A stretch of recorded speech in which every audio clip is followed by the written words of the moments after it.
परभणी येथील घटनेचे पडसाद राज्यभरात उमटतायत. आंबेडकरी संघटनांकडून महाराष्ट्र बंदचं आवाहन करण्यात आलंय. राज्यातील अनेक ठिकाणी या बंदला मोठा प्रतिसाद मिळताना दिसतोय. याचाच एक भाग म्हणून आज डोंबिवलीतील कल्याणशीळ मार्गावर टाटा पॉवरजवळ रिपब्लिकन पार्टी ऑफ इंडियाच्या वतीनं रास्ता रोको करण्यात आला.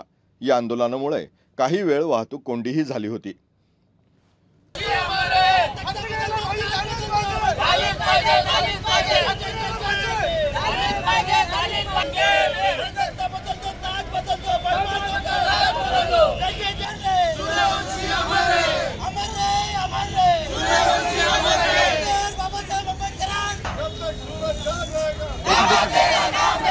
जे परभणीमध्ये जो काय हा प्रकार झालेला आहे, जे संविधानाची विटंबना झाली ह्या एका माथेफिरूने केली, पण त्यामुळं समग्र बाबासाहेब आंबेडकरांचा जो अनुयायी आहे हा संतापून उठलेला आहे. आणि त्याचबरोबर जे काय सूर्यवंशीची हत्या झाली त्याचा देखील सगळ्यांना दुःख आहे. अत्यंत निंदनीय अशी घटना आणि दुःखद घटना परभणीमध्ये झालेली आहे.